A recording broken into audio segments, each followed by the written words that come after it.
After flying over the mysterious Nazca lines, we head deeper into the desert to visit Cahuachi, the largest adobe ceremonial center built by the Nazca civilization. At first glance, the landscape looks like natural desert hills. But as you approach, you realize these are not natural formations, they are massive adobe pyramids, constructed more than 1,500 years ago. Cahuachi was not a city where people lived permanently.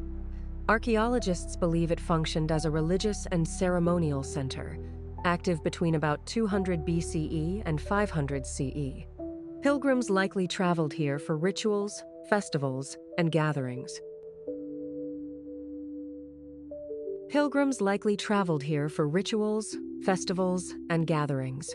Some researchers suggest that certain Nazca lines may even have guided people toward this sacred complex. The site once covered more than 20 square kilometers and included stepped pyramids, plazas, corridors, and ceremonial platforms. The structures were built using thousands of handmade adobe bricks, carefully stacked in layers. Over time, earthquakes and desert winds gradually covered much of the complex with sand, preserving it beneath the surface. Excavations have revealed ceremonial offerings, textiles, pottery, and even evidence of ritual practices. Cahuachi appears to have been a spiritual center where leaders conducted religious ceremonies connected to water, fertility, and the natural forces that shaped life in this harsh desert environment. Standing here, surrounded by silence and sand, it becomes clear that the Nazca civilization was far more organized and sophisticated than the desert landscape suggests. The Nazca lines were not isolated drawings, they were part of a much larger sacred system, with Cahuachi at its heart.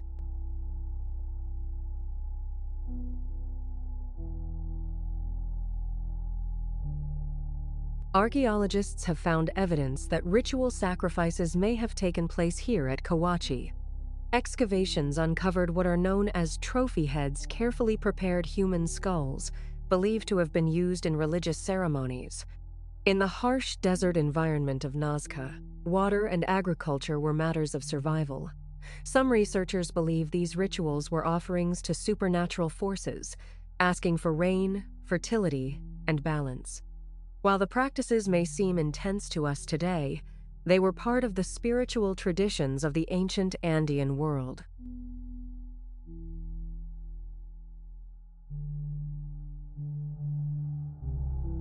Near the ceremonial center of Cahuachi, archaeologists discovered extensive burial areas. Human skeletons, skulls, textiles, grains, and flowers were found carefully placed in graves. These were not random remains, they were ritual burials.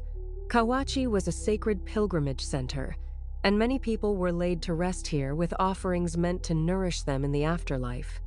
Some skulls show signs of intentional shaping, a cultural tradition practiced in ancient Peru.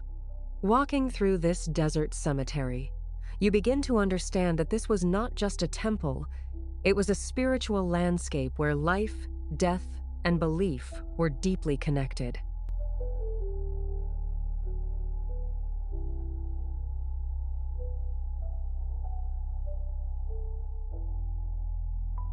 Standing among the burials near Cahuachi, you begin to understand the Nazca people differently. They were not simply desert dwellers, they were highly organized, deeply spiritual, and culturally sophisticated. Their pyramids, ritual offerings, and burial traditions show a society that believed strongly in the afterlife and in maintaining balance with the natural world. In one of the driest places on Earth, they built irrigation systems, ceremonial centers, and enormous desert drawings, transforming the landscape itself into something sacred.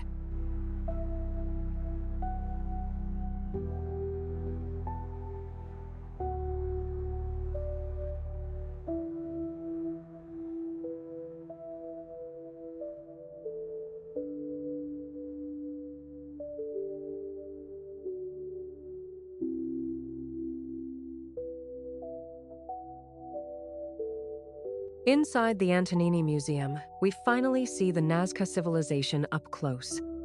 The pottery is incredibly colorful and detailed, decorated with birds, mythical creatures, and symbolic figures. These were not just everyday objects, they carried spiritual meaning. Many designs show trophy heads, ritual beings, and animals connected to water and fertility.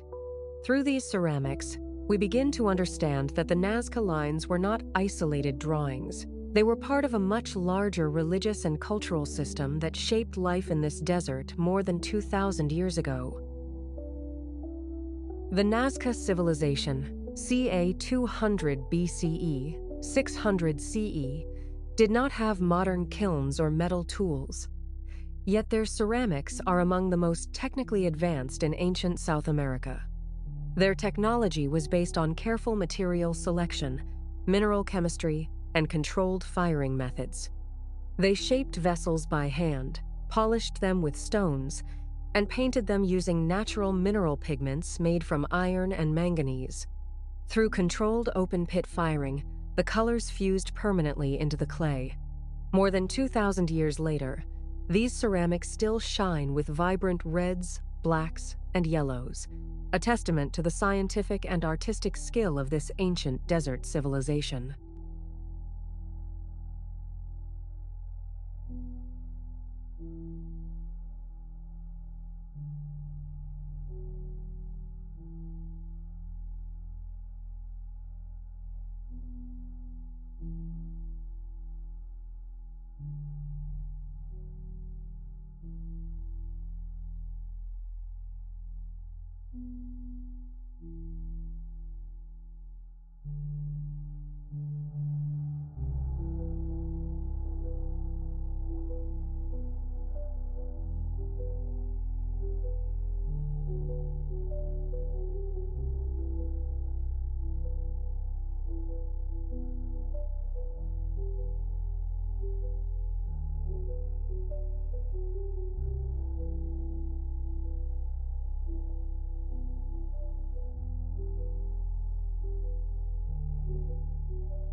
Nazca textiles were far more than clothing. They were sacred expressions of belief.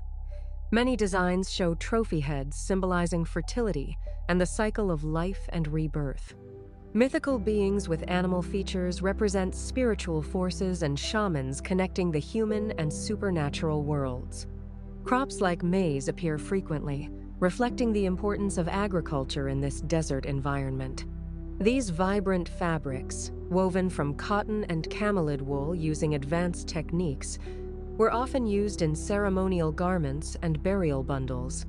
Through their textiles, the Nazca people recorded their spiritual worldview in color and thread.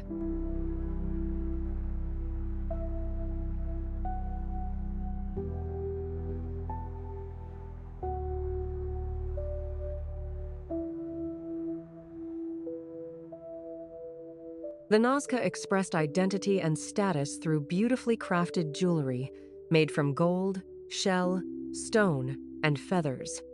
Large ear spools, nose ornaments, and bead necklaces were often worn by elite or ceremonial figures. Many of these pieces were buried with the dead, showing that jewelry was not just decoration, it was deeply spiritual and symbolic. In the museum, you'll see what are called trophy heads, from 100 BC to 800 AD. The hole drilled into the forehead was intentional. A rope was inserted, so the head could be carried during rituals. These were not random acts of violence, but part of deeply spiritual ceremonies tied to fertility and renewal. You may also notice the elongated skull shapes. This was a cultural practice known as cranial deformation, where infants' heads were gently shaped to reflect identity and status. For many years, scholars thought they were war trophies.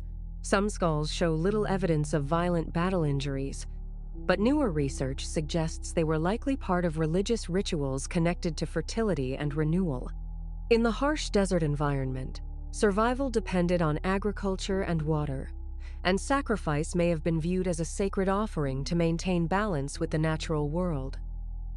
In trophy heads found at Nazca, some belonged to local individuals, while others may have come from outside the region. Most were young adult males, but not exclusively. In the museum, we see a recreated Nazca tomb showing how the dead were buried in tightly wrapped mummy bundles. The body was placed in a fetal position and surrounded by textiles, pottery, and food offerings.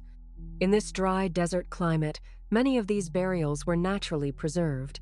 The careful wrapping and offerings reveal a culture that deeply respected the dead and believed in life beyond death. For the Nazca people, death was not an ending, it was part of a sacred cycle.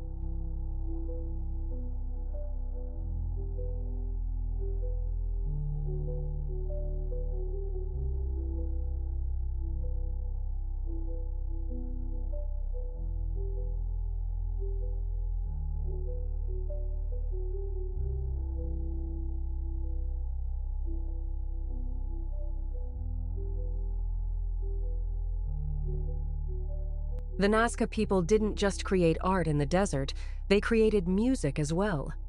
Archaeologists have discovered ceramic panpipes, whistles, and shell trumpets used in ceremonies. These instruments may have accompanied rituals at Cahuachi or processions along the Nazca lines. Imagine the haunting sound of clay panpipes echoing across the desert more than 2,000 years ago, turning this silent landscape into a sacred space filled with music.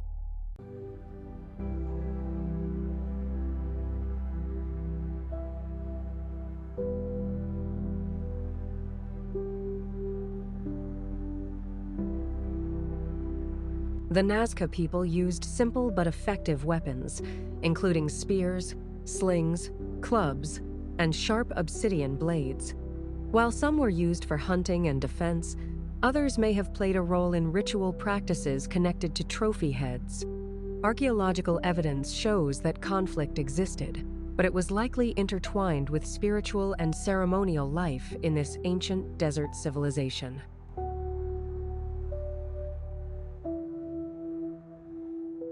When we compare the Nazca civilization to later Andean empires like the Wari or the Inca, we see a major shift in scale and organization. The Nazca were not empire builders. They were a regional desert culture centered around religion and ceremony. Their power likely rested with spiritual leaders rather than military rulers, and their communities were organized along river valleys rather than across vast territories.